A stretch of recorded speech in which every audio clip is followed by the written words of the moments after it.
इससे ही मिलती जुलती घटना श्रीमद् भागवत महापुराण में भी कृष्ण कथा में आती है कि भगवान ने जब मटकी फोड़ दी तो मां यशोदा भगवान कृष्ण को पकड़ने के लिए दौड़ी और दौड़ती रही, कृष्ण को पकड़ नहीं पा रही, हाथ में यष्टि ली है, छड़ी ली है, अंत में उस छड़ी को भी फेंक दिया। त्यक्त्वा यष्टिम सुतम भीतम विज्ञायार्भक वत्सला। और तब भी जब नहीं पकड़ पाई तो अंत में यशोदा को कहना पड़ा, कन्हैया अब मैं थक गई, मैं तुम्हें नहीं पकड़ पाऊं। तब भगवान जब रुक गए स्वयं, तब मां यशोदा ने उन्हें पकड़ लिया। और यहां पर मां कौशल्या भगवान को पकड़ करके ले आई। धूसर धूरी भरे तनु आए, भूपति बिहस गोद बैठाए। पूरे शरीर में धूल लगी है राम जी के। धूसर धूरी भरे तनु आए। और दशरथ जी ने ऐसे ही राम जी को गोद में बैठा लिया।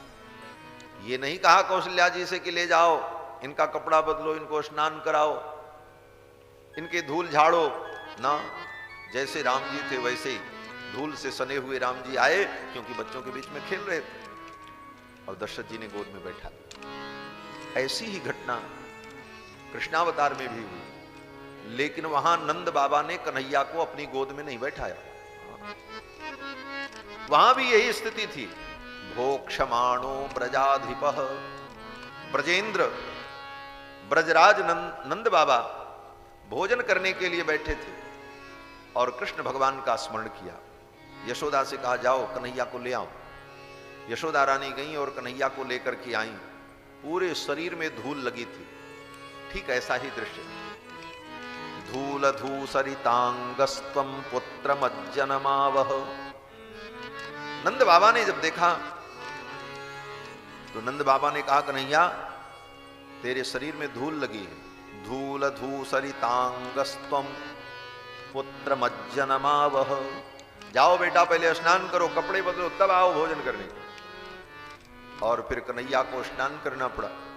नूतन वस्त्र धारण कराया मैया को यशोदा ने, और तब नंद बाबा ने कन्हैया को गोद में बैठाया। लेकिन यहां पर दशरथ जी महाराज बोले, धूसर धूरी भरे तनु आए और भूपति बिहस गोद बैठाए। दशरथ जी ने ऐसे ही बैठाया। अब इसमें भी संतों के बड़े भाव हैं कि दशरथ जी ने क्यों बैठा दिया। एक भाव तो यह है कि भगवान के शरीर में जो धूल लगी है ये साधारण धूल नहीं है। क्यों? बोले कन्हैया तो धूल में खेलें, ये बात तो समझ में आती है, क्योंकि ग्वारियां हैं, गांव के छोरा हैं, वहां कहां महल वहल है, वहां तो जमुना के तट पर धूल में ही खेलना है। तो कन्हैया के शरीर में धूल लग जाए ये तो बात समझ में आती है। लेकिन राम जी ये चक्रवर्ती सम्राट के पुत्र हैं, अयोध्या के राजा महाराज दशरथ, इनका वैभव अद्भुत है। अवध राज सुरराज सिहाही, दशरथ धन लख धनद लजाई। वो वैभव है दशरथ जी का। और दशरथ जी का आंगन प्रांगण मणिमय, ऐसे मणिमय प्रांगण में भगवान लीला करते हैं, कोई धूल थोड़ी है यहां। दशरथ जी के आंगन में तो मणियां जड़ी हुई हैं महाराज, और ऐसी अद्भुत मणियां हैं कि उन मणियों में अपना प्रतिबिंब दिखाई पड़ता है। निरीक्ष स्वात्मीय मुखार विंदम।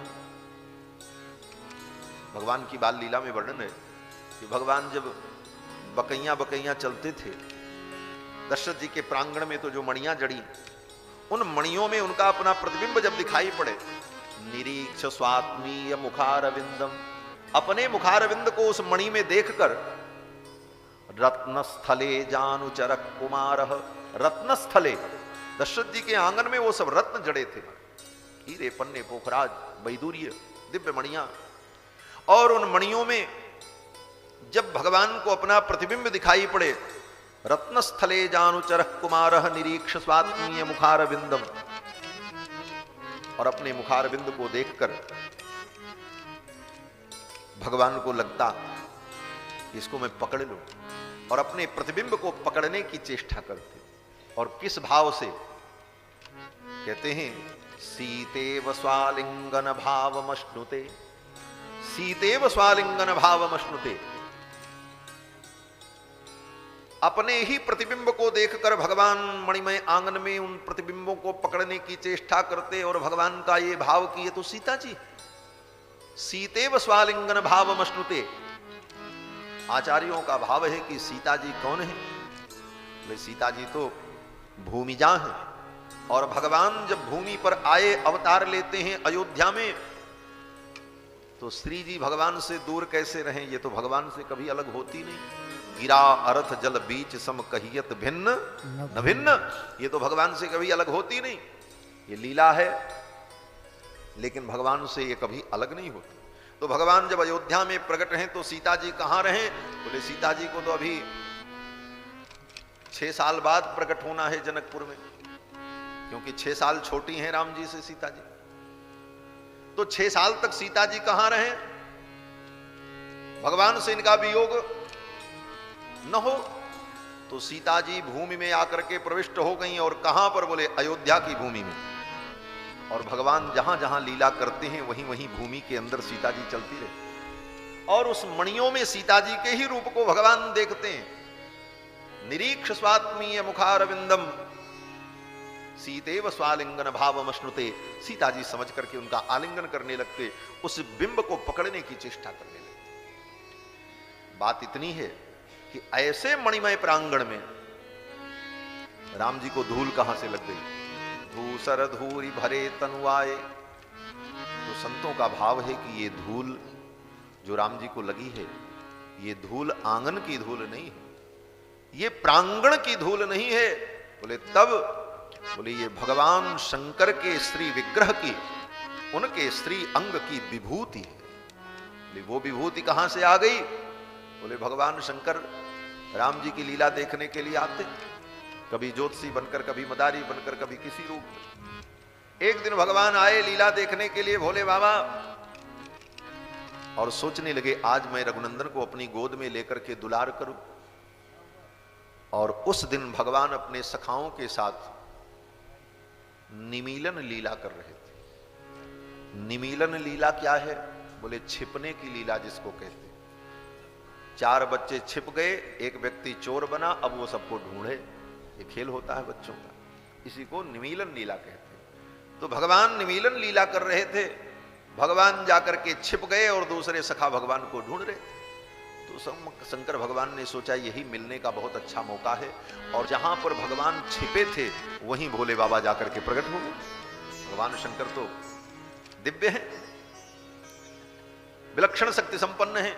भगवान शंकर वहीं पर प्रकट हो गए एकांत में, और भगवान शंकर ने कहा प्रभु आज ये एकांत मौका मिला है, आपको मैं हृदय से लगा लूं। और भगवान शंकर ने रघुनंदन को उठा करके गोद में अपने हृदय से लगाया, और जब हृदय से लगाया तो शंकर जी के शरीर में लगी हुई जो विभूति थी वो सब विभूति राम जी को लग गई। उस दिन की लीला की यही घटना थी। और शंकर जी के शरीर की जो विभूति थी वो विभूति क्या?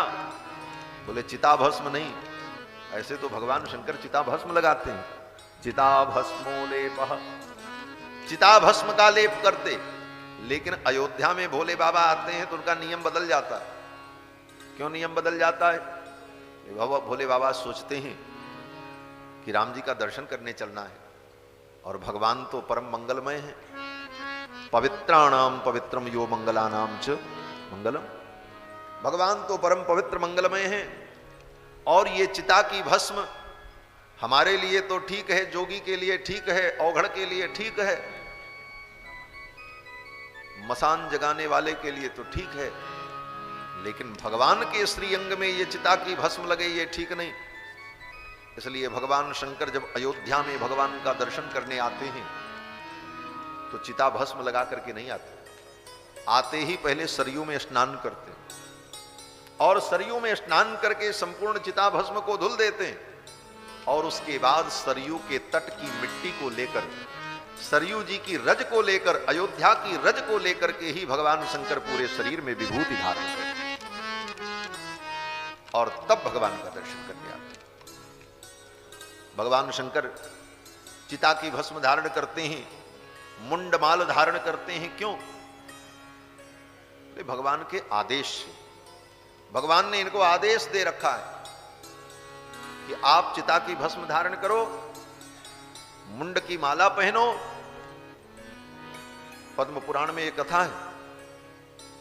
तो भगवान शंकर ने कहा ये सब चिता की भस्म और मुंड की माला हम पहनेंगे तो ये तो पतन का हेतु है, ये तो अमंगल है।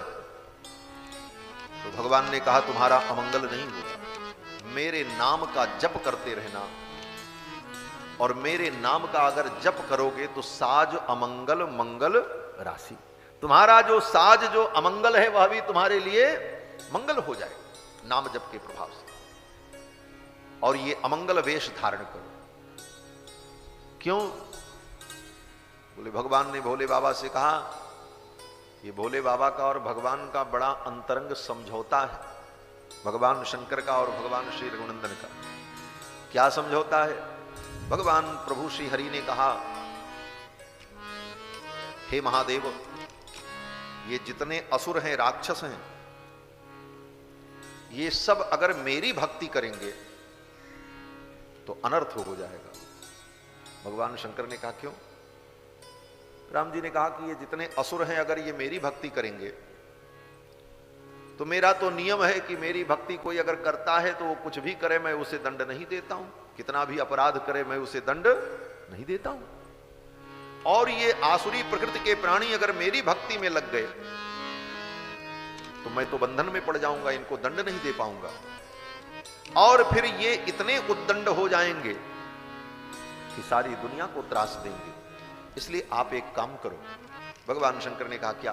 बोले आप मायामय वेश बनाओ और मायामय वेश के द्वारा आसुरी प्रकृति के जो प्राणी हैं, जिनके अंदर आसुर भाव है, ऐसे आसुरी प्रकृति के प्राणियों को आप अपनी तरफ आकर्षित कर लो। वो आपके तरफ आकर्षित होकर के आपकी भक्ति में लग जाए। अगर वो आपकी भक्ति में लग गए और वो अच्छा करते हैं तो आप उनका कल्याण करना, मैं भी उनका कल्याण करूंगा। लेकिन आपकी भक्ति में लगने के बाद भी अगर वो अच्छा कार्य नहीं करते हैं तो मैं उनको दंड देने के लिए स्वतंत्र रहूंगा, मैं उनको दंड देकर के सुधारूंगा। इसीलिए भगवान ने शंकर जी को ये वेश धारण करने की अनुमति दी। इसलिए आप देखो, पूरी रामायण पढ़ लो, महाभारत पढ़ लो, जितने बड़े बड़े राक्षस थे सब शंकर जी के भक्त थे।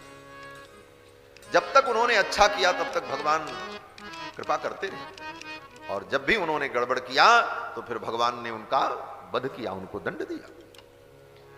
तो भगवान शंकर का जो ये वेश है वह वेश भी भगवान की आज्ञा से, भगवान ने ही आसुरी प्रकृति के प्राणियों को व्यामोहित करने के लिए शंकर जी को ये रूप धारण करने का आदेश दिया।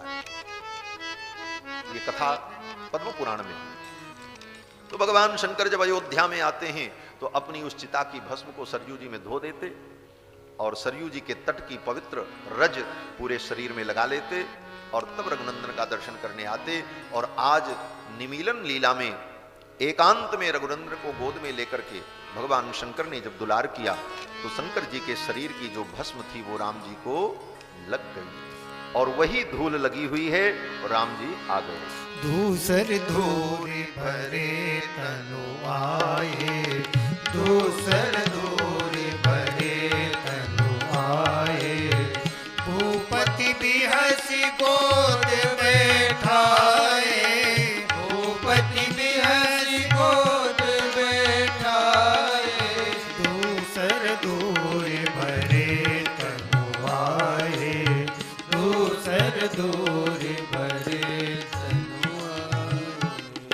दशरथ जी महाराज ने ऐसे ही उन्हें गोद में बैठा लिया। एक बात और भी मुझे ध्यान आ गई, पारस्कर गृह सूत्र में ही अथवा गोभिल गृह सूत्र में, मुझे अभी ठीक ठीक ध्यान नहीं आ रहा, लेकिन इन्हीं दो सूत्र ग्रंथों में मैंने देखा है कि बाहर से कहीं से यात्रा करके अगर व्यक्ति आवे और यात्रा करके आने के बाद अपने पुत्र को गोद में उठा ले और पुत्र के शरीर में लगी हुई धूल उस पिता के शरीर पर पड़ जाए तो वह पिता बहुत बड़ा पुण्यात्मा होता है, ऐसा गोभिल गृह सूत्र में वर्णन है। मैंने पढ़ा है, अभी वो स्मरण नहीं आ रहा है। तो यह भी एक कारण है कि दशरथ जी महाराज ने रघुनंदन को गोद में उठा लिया, भूपति बिहस गोद बैठाए, धूसर धूरी भरे तनु आए। क्योंकि पुत्र के शरीर की रज पिता को पवित्र कर देती है। इस प्रकार दशरथ जी महाराज ने रघुनंदन को गोद में बैठाया और भोजन करने लगे। भोजन करत चपल चित इत उत अवसर पाई, भाजी चले किलकत मुख दधि ओदन लपटाई। भोजन कर रहे थे, लेकिन भोजन में राम जी का मन नहीं लग रहा था। क्यों मन नहीं लग रहा था? बोले सखाओं को छोड़ करके आए थे, मित्र मंडली। राम जी सोचने लगे ये मित्रता नहीं है। बोले क्यों? बोले मित्रता तो तब है कि साथ में खेलो, साथ में रहो, साथ में खाओ। और ये कैसी मित्रता की खेलें साथ साथ और भोजन करना हो तो कह दें ठीक है तुम रुको हम अभी आते हैं, और भीतर जाकर के छान करके चले आए। बोले ये कैसी दोस्ती? दोस्ती तो फिर बराबर की हो। तो भगवान श्री राम सोचने लगे कि हम अकेले भोजन कर रहे हैं, मेरे सखा भोजन नहीं कर रहे हैं, तो भगवान को भोजन अच्छा नहीं लगा। वास्तव में भगवान अपने भक्तों के मुख से किए गए भोजन को ही ग्रहण करते। सच्चाई है। आप भगवान को भोग लगाओ, लेकिन भोग लगाने के बाद जो भगवान के भक्त हैं उनको प्रसाद पवाओ। जब भगवान के भक्त प्रसाद पाएंगे तब भगवान को तृप्ति होगी। भोग तो भगवान लगा लेते हैं, लेकिन भगवान को स्वाद तब तक नहीं मिलता जब तक उनके भक्त उसे ग्रहण नहीं करते। जब भक्त ग्रहण करते हैं तभी भगवान को स्वाद मिलता है। भगवान से पूछा भक्तों ने कि आप भोजन कैसे ग्रहण करते हैं? तो भगवान कहते हैं कि नैवेद्यम पुरतो मह्यम, मेरे सामने नैवेद्य रखो, मालपुआ पूड़ी कचौड़ी सब बनाओ और भोग लगाने के लिए रखो। नैवेद्यम पुरतो मह्यम गृह्यते चक्षुषा मया।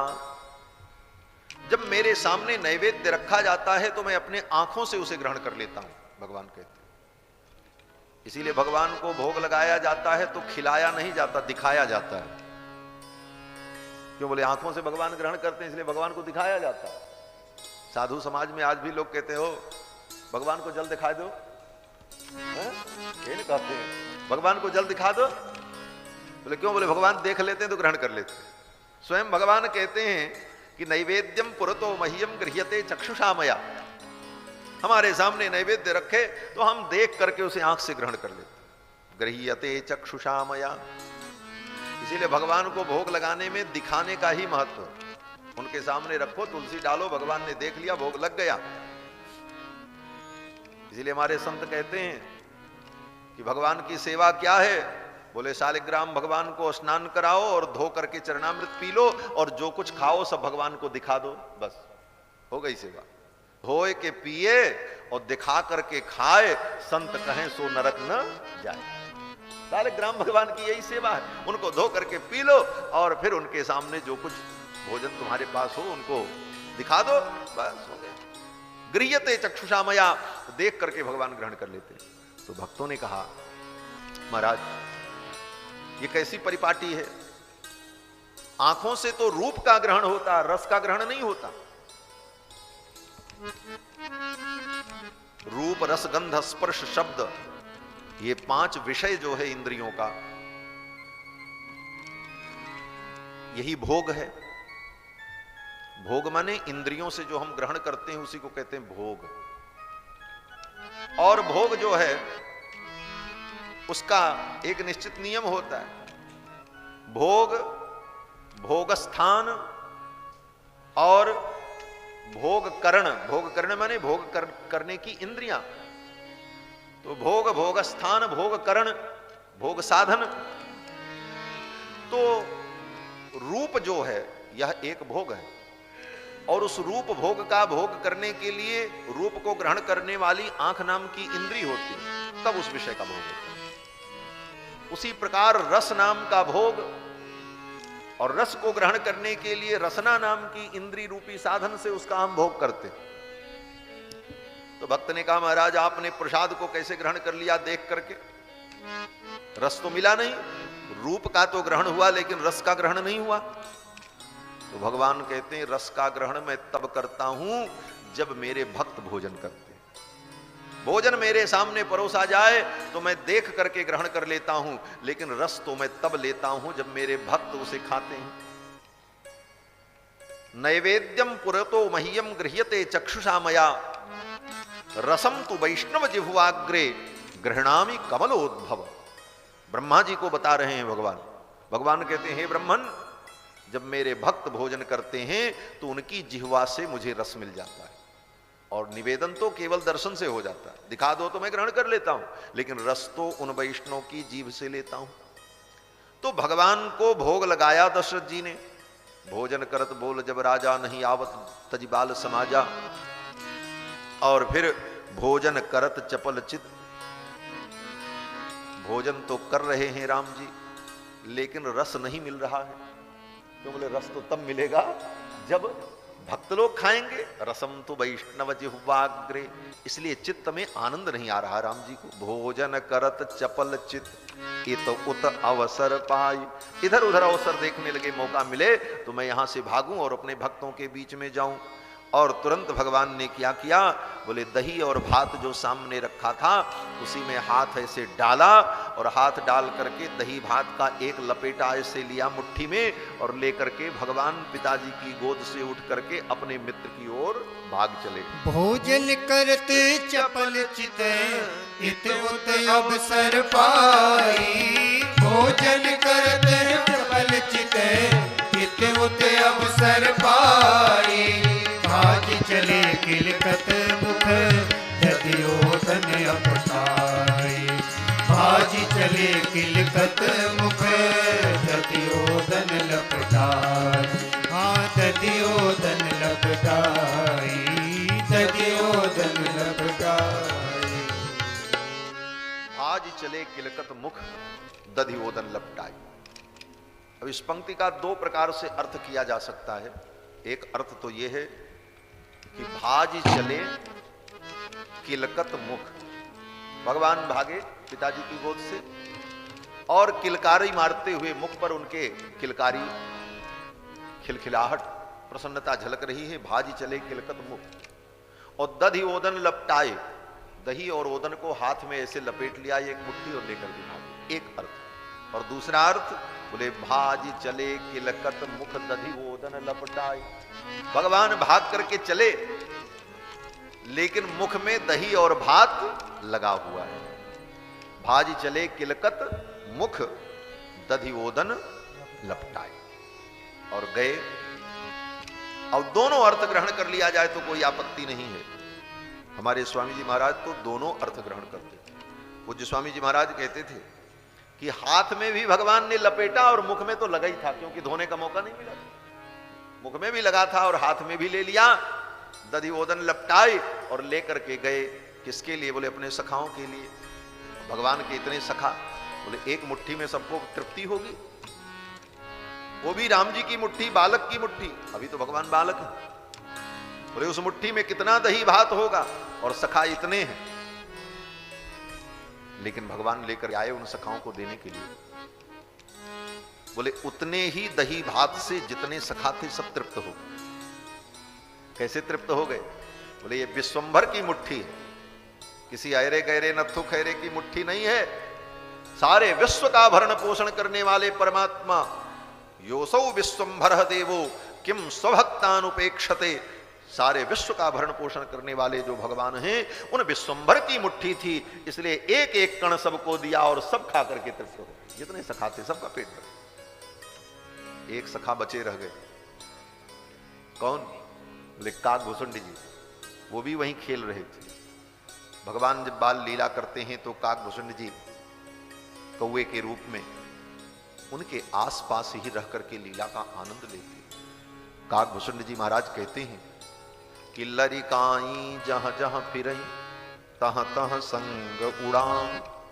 भगवान बालक बन करके जहां जहां खेलते, काकभूषुंड जी वहीं वहीं उड़ उड़ करके जाते।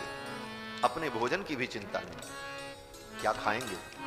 राम जी की लीला देखने में उनका दर्शन करने में ही भाव विभोर रहते, भोजन की भी चिंता नहीं। और जब उनको भोजन की चिंता नहीं तो उनके भोजन की चिंता भगवान को होती है। जब भक्त अपने जीवन के निर्वाह की, अपने भोजन की चिंता, अपने रक्षा की चिंता, सारी चिंताओं को छोड़ करके भक्त जब भगवान का चिंतन करता है तो उसकी सारी चिंता भगवान करते हैं। भक्त जब अपनी चिंता छोड़ करके भगवान का चिंतन करता है तो उस भक्त की चिंता भगवान को होती है। इसीलिए भक्तों ने कहा, हमारे साथ श्री रघुनाथ, फिर किस बात की चिंता। शरण में रख दिया जब माथ, फिर किस बात की चिंता। न खाने की, न पीने की, न सोने की, न जीने की, फिर तो कोई चिंता नहीं। फिर तो भगवान को चिंता होती है। और भगवान क्या करते हैं? बोले हाथ में जो बचा हुआ है उसको वहीं झाड़ दिया और उसी अन्न कण को बीन कर काकभुसुंड जी खा लेते हैं और तृप्त हो जाते हैं। जूठन परई अजिर मह, सोई उठाई करी खाओ। उसी जूठन को उठा करके खा करके काकभुसुंड जी तृप्त हो जाते और भगवान की लीला का दर्शन करते। कृष्णावतार में भी काकभुसुंड जी आते हैं, लेकिन कृष्णावतार में इनको भोजन नहीं मिलता, स्वयं भोजन की व्यवस्था करनी पड़ती। कारण बोले रामावतार में तो राम जी राजाधिराज के पुत्र हैं, खाते भी हैं, खूब खिलाते भी। कन्हैया, बोले कृष्णावतार में कन्हैया को तो स्वयं खाने के लाले पड़े हैं, दूसरे के घर में चोरी करते। तो भगवान ने, काकभुसुंड ने सोचा जब इन्हीं को चोरी करना पड़ता है तो ये हमको कहां से खिलाएंगे, तो फिर जब ये चोरी करें तो हमको भी अब चोरी ही करना पड़ेगा, तब पेट भरेगा। इसलिए कृष्णावतार में काकभुसुंड जी को भी चोरी करना पड़ता, और चोरी नहीं छीना झपटी करनी पड़ती। कहते हैं काग को भाग कहा सजनी, हरि हाथ सो ले गयो माखन रोटी। भगवान अपने हाथ में माखन रोटी खाने के लिए बैठते हैं, तब तक काकभुसुंड जी आते हैं और भगवान के हाथ से छीन करके लेकर के भागते। जथा गुरुस तथा शिष्य, जैसा गुरु होगा वैसे ही चेला होगा। तो जब भगवान ही चोरी करते हैं तो फिर काकभुसुंड जी को भी छीना झपटी करनी पड़ती। लेकिन राम जी तो हमारे मर्यादा पुरुषोत्तम, सब काम मर्यादा में। तो यहां मर्यादा का पालन होता है। भोजन जो गिरा देते हैं ठाकुर जी, जूठा गिरा देते, वही खा करके काकभुसुंड जी तृप्त हो जाते। जूठन परे अजिर मह, सोई उठाई करे। सब तृप्त हो गए, सखाओं को भोजन मिल गया, काकभुसुंड जी को भी कुछ कण मिल गए। एक सखा बचे रह गए। वो सखा कौन थे? बोले वो सखा भगवान के परम प्रिय सखा, जिनका नाम सुयज्ञ है। ये वशिष्ठ जी के पुत्र हैं और भगवान के परम प्रिय सखा हैं, और बड़े भाई की भूमिका में भी रहते हैं। रघुनंदन को अपना छोटा भाई मानते हैं, मित्र जैसा व्यवहार है। और ब्राह्मण होने के कारण सुयज्ञ जी सदा रघुनंदन को आशीर्वाद देते। रघुनंदन सदा अपने मित्र सुयज्ञ का आदर करते हैं, क्योंकि गुरुपुत्र है। तो सुयज्ञ जी महाराज को कुछ नहीं मिला, सबको मिल गया। सुयज्ञ जी को जब कुछ नहीं मिला तो सुयज्ञ जी देखने लगे। भगवान रघुनंदन ने कहा, मित्र सबने खा लिया, जो बचा था वो इस पक्षी ने, काक ने खा लिया, तुम्हारे लिए तो कुछ बचा ही नहीं। तो सुयज्ञ ने कहा, ऐसा हो नहीं सकता, मेरा अंश तो मुझे मिलेगा और मैं देख रहा हूं कि मेरा हिस्सा कहां है। राम जी ने कहा, अब तो खत्म हो गया। तो सुयज्ञ जी ने राम जी को पकड़ा, राम लला के मुख को पकड़ा और कहा, मित्र ये तेरे गाल पर जो दही भात लगा हुआ है ये मेरा हिस्सा है। इतना कहते हुए सुयज्ञ जी ने अपनी जीभ से राम जी के मुख पर लगे हुए दही भात को चाट करके साफ कर दिया। सुयज्ञ जी महाराज को वो विलक्षण प्रसाद प्राप्त हुआ। ये भगवान के सखेंद्र हैं, भगवान के परम सखा हैं। ऐसी बाल लीला भगवान श्री रघुनंदन की होती है। बाल चरित अति सरल सुहाए, ऐसे सरल चरित्र भगवान के सारद शेष शंभु श्रुति गाए। सरस्वती ने, शंभु ने, वेद ने भगवान के इन चरित्रों का गान किया। धीरे धीरे भगवान और बड़े हुए, और जब बड़े हुए तो अब इनका यज्ञोपवीत संस्कार होता है। भये कुमार जबहि सब भ्राता, दीन जनेऊ गुरु पितु माता। भय कुमारी जबहि सब भ्राता, भय कुमार जबहि सब भ्राता, दीन जनेऊ गुरु पितु माता, दीन जनेऊ गुरु पितु माता। भय कुमार जबहि सब भ्राता, भय कुमार जबहि सब भ्राता, गुरु ग्रह गए पढ़न रघुराई, गुरु ग्रह गए पढ़न रघुराई, अल्पकाल विद्या सब आई, अल्पकाल विद्या सब आई, जाकी सहज श्वास श्रुति चारी, जाकी सहज श्वास श्रुति चारी, सो हरि पढ़य कौतुक भारी, सो हरि पढ़य कौतुक भारी। भय कुमार जबहि सब भ्राता, भये कुमार जबहि सब भ्राता, दीन जनेऊ गुरु पितु। चारों कुमार जब बड़े हुए, इनका यज्ञोपवीत संस्कार हुआ। माता पिता और गुरुजनों ने इनका संस्कार किया। यज्ञोपवीत संस्कार द्विज का बड़ा महत्वपूर्ण संस्कार है। द्विज माने ब्राह्मण, क्षत्रिय और वैश्य, इन तीन वर्ण के लोगों को द्विज कहा जाता है। ब्राह्मण, क्षत्रिय, वैश्य, ये तीन वर्ण द्विज वर्ण है। और द्विज वर्ण का सबसे प्रधान संस्कार अगर कोई है तो यज्ञोपवीत संस्कार। यज्ञोपवीत संस्कार होने पर ही ये द्विज कहलाते हैं। पैदा तो व्यक्ति ब्राह्मण होता है, पैदा तो क्षत्रिय होता है, पैदा वैश्य होता है, लेकिन जब यज्ञोपवीत होता है तब वो द्विज होता है। पैदा होते ही कोई द्विज नहीं होता। पैदा तो ब्राह्मण हुआ, लेकिन जब तक जनेऊ नहीं हुआ, यज्ञोपवीत नहीं हुआ, तब तक वो द्विज नहीं है, वो ब्राह्मण है। जब तक जनेऊ नहीं हुआ तब तक वो क्षत्रिय है, द्विज नहीं है। जब तक यज्ञोपवीत नहीं हुआ तब तक वो वैश्य है, द्विज नहीं है। द्विज संज्ञा तभी होती है जब यज्ञोपवीत हो जाए। द्विज का मतलब जिसका 2 बार जन्म हो, द्विज, द्वि अज, 2 बार जिसका जन्म होता है उसको द्विज कहते हैं। इसीलिए पक्षी को भी द्विज कहा जाता है। क्यों? बोले पक्षियों का भी 2 बार जन्म होता है, एक बार अंडे के रूप में और दोबारा अंडे के अंदर से बच्चे के रूप में। 2 बार जन्म हुआ, इसलिए पक्षी को भी द्विज कहते हैं। पक्षी का एक नाम द्विज है। दांत को भी द्विज कहते हैं। क्यों? बोले दांत का भी 2 बार जन्म होता है। पेट वाला एक जो बाद में दांत निकलता है, दूध वाला दांत, वो टूट जाए तो दोबारा फिर पैदा हो। तो 2 बार जन्म लेने के कारण दांत को भी संस्कृत में द्विज कहते हैं, पक्षी को भी द्विज कहते हैं। तो द्विज का मतलब जिसका 2 बार जन्म हो। तो एक बार हम माता पिता के गर्भ से पैदा होते, मां के गर्भ से पैदा हुए, माता पिता की संतान बने, और दोबारा वेद पिता, आचार्य पिता और गायत्री मां के द्वारा जब दूसरा जन्म होता है यज्ञोपवीत संस्कार में, तब वो द्विज होता है। ये दूसरा जन्म है।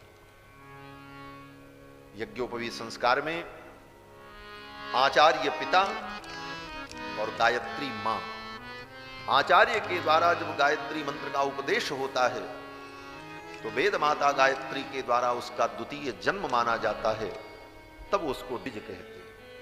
गायत्री छंदसाम मातर ब्रह्म योने नमोस्तुते। यज्ञोपवीत संस्कार होने पर द्विजत्व की सिद्धि होती है।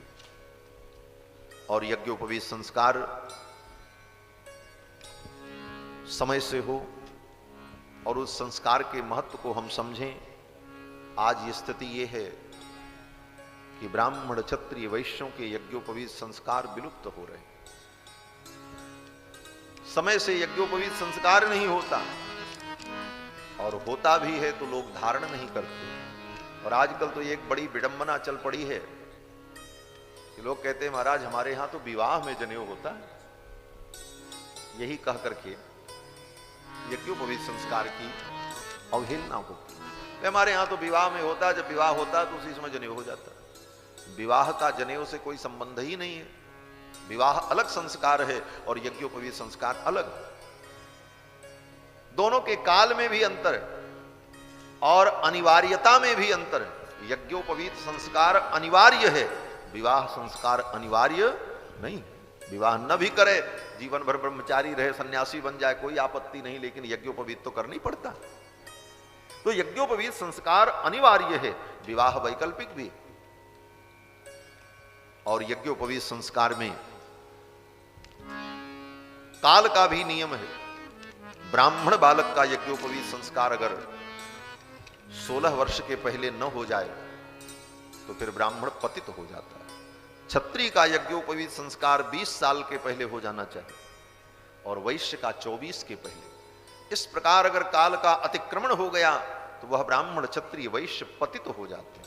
फिर उनका कितना भी यज्ञोपवीत करो वो किसी कर्म लायक नहीं है। उनको किसी भी वैदिक कर्म का अधिकार नहीं होता। उनकी ब्रात्य संज्ञा हो जाती है, वो ब्रात्य हो जाते हैं, पतित हो जाते हैं।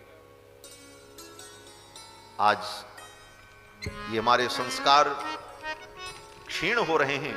इन संस्कारों को सुरक्षित रखने की आवश्यकता है कि हमारे ये वैदिक संस्कार हमारे जीवन में सुरक्षित है। भगवान श्री राम का यज्ञोपवीत संस्कार हुआ। भये कुमार जबहि सब भ्राता, दीन जनेऊ गुरु पितु माता। एक बात मैं और कहूंगा यहां पर, इस चौपाई का साधु समाज में बड़ा अनुचित उपयोग होता है। बोले क्या? बोले साधु समाज में भी एक परंपरा बन गई। कोई बालक विद्यार्थी बाहर से आया, अयोध्या में, चित्रकूट में, कहीं भी किसी तीर्थ में, किसी साधु के आश्रम में, तो महात्मा लोग क्या करते हैं, किसी दिन अच्छा दिन देख करके उसको जनेऊ पहना दिया। बोले हो गया तुम्हारा जनेऊ, बस ऐसे ही पहना दिया यज्ञोपवीतम परमम पवित्रम करके और कह दिया बोले हो गया जनेऊ। बोले ऐसे कैसे हो गया? तो उदाहरण देते हैं। बोले रामायण में लिखा है भये कुमार जबहि सब भ्राता और दीन जनेऊ गुरु पितु माता। तो गुरु ने जनेऊ दे दिया, हो गया।